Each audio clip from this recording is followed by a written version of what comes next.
So welcome back to the new video and इस वीडियो में हम यहाँ पे बात करने वाले हैं एचडीबी फाइनेंशियल्स की वजह से यहाँ पे जो अनलिस्टेड मार्केट वाले शेयर्स है उन पे यहाँ पे क्या इम्पैक्ट आपको देखने को मिल रहा है, क्या सारी चीज़ें चल रही है। ठीक है, एचडीबी फाइनेंशियल्स कुछ दिनों पहले यहाँ पे लिस्ट हुआ था एंड लिस्ट होने के बाद भी मतलब यहाँ पे आपको मतलब उतना ज़्यादा परसेंट का रिटर्न्स नहीं मिला था। ठीक है, लिस्टिंग के दिन जहाँ पे लिस्टिंग गेंस बने थे तो अप्रोक्सीमेटली 12 से 13% के यहाँ पे लिस्टिंग गेंस बने थे एंड उसके बाद भी मतलब ये स्टॉक ज़्यादा भागा नहीं है, उसी रेंज के आसपास कंटिन्यू आपको मूव करते हुए देखने को मिल रहा है। एक बड़ा आईपीओ था, एक बड़ी कंपनी, इसकी पेरेंट कंपनी है एचडीएफसी बैंक, ये तो आपको पता ही होगा। तो एचडीबी फाइनेंशियल्स ये इसका यहाँ पे एक सब्सिडरी है। एनबीएफसी में ये लोग ऑलरेडी काम करते हैं। ठीक है, ऐसा नहीं है कि अभी काम कर रहे हैं, लिस्टिंग बस अभी हुई है, बट ये ऑलरेडी काम कर रहे हैं। ठीक है, बाकी एनबीएफसी कंपनीज के साथ कॉम्पिटिशन करते हुए ये ऑलरेडी काम कर रहे हैं। सो आप यहाँ पे देख सकते हो इसका यहाँ पे जो लिस्टिंग हुआ है, ठीक है, ये उतना ज़्यादा कुछ आपको पावरफुल देखने को नहीं मिल रहा है। सो इस वजह से यहाँ पे आपको मतलब बाकी जो अनलिस्टेड मार्केट वाले आईपीओ है ना, एचडीबी फाइनेंशियल्स का एक और सीन हुआ था। जो एचडीबी फाइनेंशियल्स का अनलिस्टेड मार्केट वाला प्राइस था वो लिटरली 1200, 1400, 1500 इस प्राइस के आसपास था एंड अभी जब लिस्टिंग के टाइम आया, लिस्टिंग के टाइम पे प्राइस बिडिंग में ही यहाँ पे मतलब 740, 720 के आसपास मतलब कुछ यहाँ पे प्राइस बैंड रखा गया था। 740 था शायद, अभी मुझे भी एक्चुअली याद नहीं, 740 टू 760 ऐसा कुछ होगा। बट लिटरली मतलब सोचो, किसी ने अनलिस्टेड मार्केट में बड़े लॉट में उनका मतलब अनलिस्टेड मार्केट में अगर आपको खरीदना है तो ज़्यादा लॉट्स में खरीदना पड़ता है। सो मतलब लाखों में कारोबार होता है। ठीक है, अगर मत खरीदना है तो मतलब डायरेक्टली 2-3 हज़ार शेयर्स ऐसा शायद होता होगा। एक बार मैंने बात की थी एक से, तो वो उन्होंने तो मुझे उस टाइम में बताया था। सो एंड प्लस ये जो शेयर्स है ना अनलिस्टेड मार्केट में जो आपने खरीदा है वो आप अभी नहीं बेच सकते। ठीक है, लिस्टिंग के मतलब वहाँ पे टाइम पीरियड रहता है कि लिस्टिंग के 6 महीने बाद बेच सकते हो, 1 साल बाद बेच सकते हो, ऐसा वहाँ पे कंडीशंस रहता है। सो अगर किसी ने यहाँ पे 1100 पे लिया है, 1200 पे लिया है, 1500 पे लिया है, सो लिटरली उनका यहाँ पे शेयर लिस्ट हो चुका है। यहाँ पे कह सकते हो 720, 740 में आपको यहाँ पे एचडीबी फाइनेंशियल्स का प्राइस भी दिखा देता हूँ। ठीक है, 846 के आसपास आपको इसका प्राइस देखने को मिल रहा है। चार्ट देख लेते हैं, चलिए। 1 साल का चार्ट हम यहाँ पे देख रहे हैं। 1 साल तो हुआ नहीं है, अभी 2 जुलाई को लिस्टिंग हुई थी, 840 के आसपास लिस्टिंग थी, हाई लगाया था 864 का एंड उसके बाद आप यहाँ पे चीज़ें देख सकते हो 845 के आसपास आपको इसका यहाँ पे अप्रोक्सीमेटली अभी का प्राइस देखने को मिल रहा है। सो कितने परसेंट की रिटर्न्स आपको यहाँ पे लग रहे हैं? 846 लिटरली मतलब उसी सेम रेंज में यहाँ पे आपको ये आईपीओ ये स्टॉक घूमते हुए नज़र आ रहा है। ठीक है, उसके बाद एनएससी, टाटा कैपिटल, मतलब जो अभी अनलिस्टेड मार्केट में जो अभी शेयर्स है, जो अभी लिस्टिंग आने वाली है, टाटा कैपिटल की लिस्टिंग होने वाली है, मतलब आईपीओ तो रिलेटेड उनका यहाँ पे चल रहा है काम। उसके अलावा एनएसडीएल है, एनएसई है। ठीक है, तो ऐसे मतलब काफ़ी सारे मतलब बड़े बड़े आईपीओज आने वाले हैं एंड उनके इसमें अभी डर का वातावरण है। तो ये आप यहाँ पे देख सकते हो।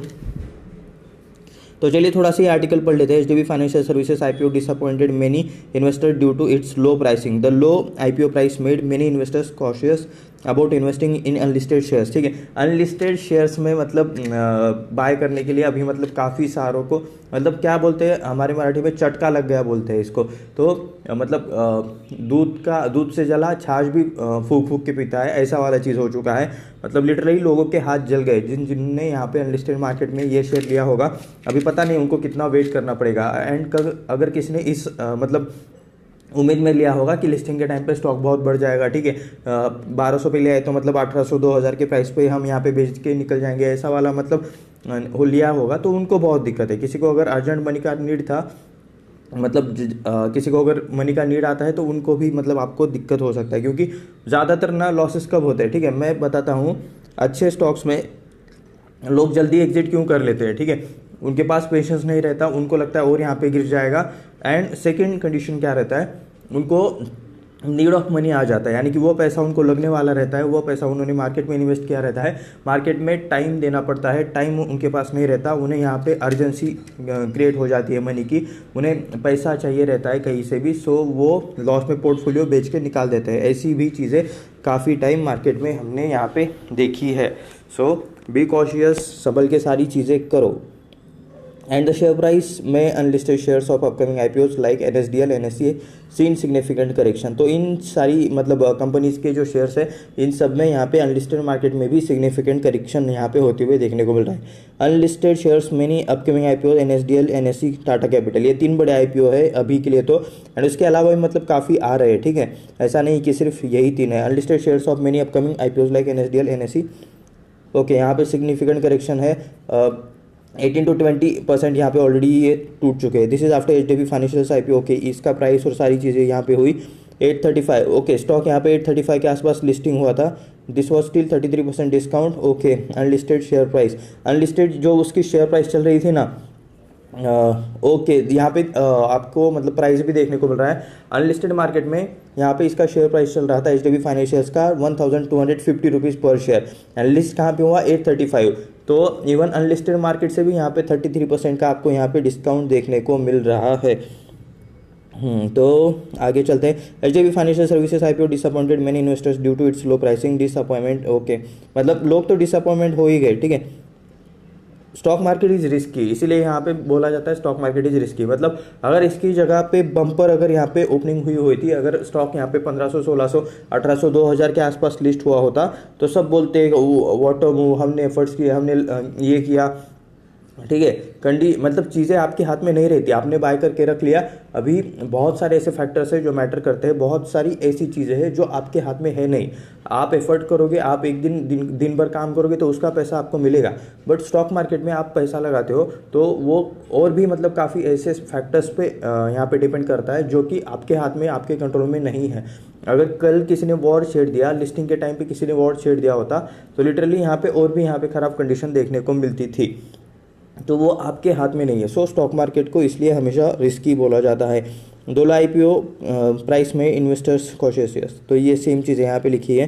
Tata Capital unlisted share value down by 200, ठीक है।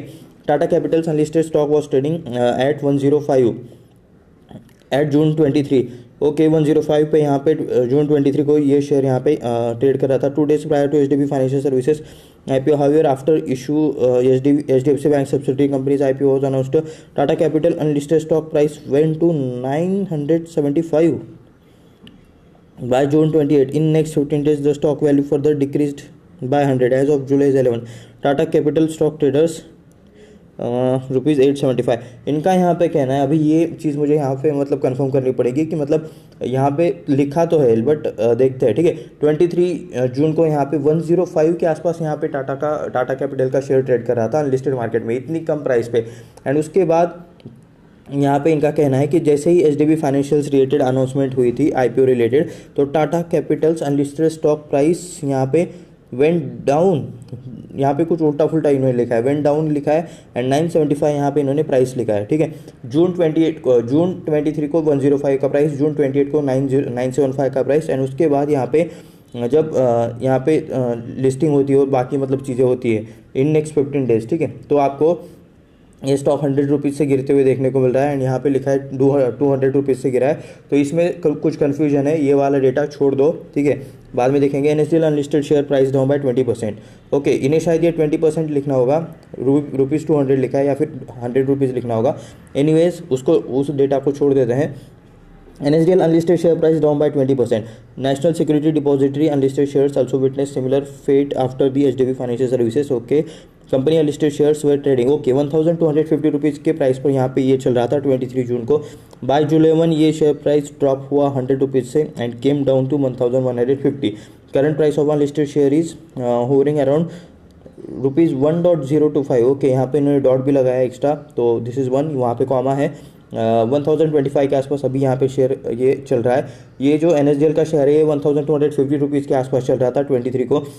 उसके बाद ये 100 रुपीज़ से ड्रॉप होकर 1150 के आसपास चल रहा था एंड करंटली तो यहाँ पे और भी गिर के ये यहाँ पे 1025 पे चल रहा है, तो अप्रोक्सीमेटली इसमें भी गिरावट है। वैसे अनलिस्टेड मार्केट का कोई भरोसा नहीं रहता, ये मैं यहाँ पे आपको क्लियरली बता दूँ। हाँ, आपको शेयर मिल जाते हैं, प्राइस का भरोसा बता रहा हूँ मैं आपको, प्राइस का भरोसा नहीं रहता।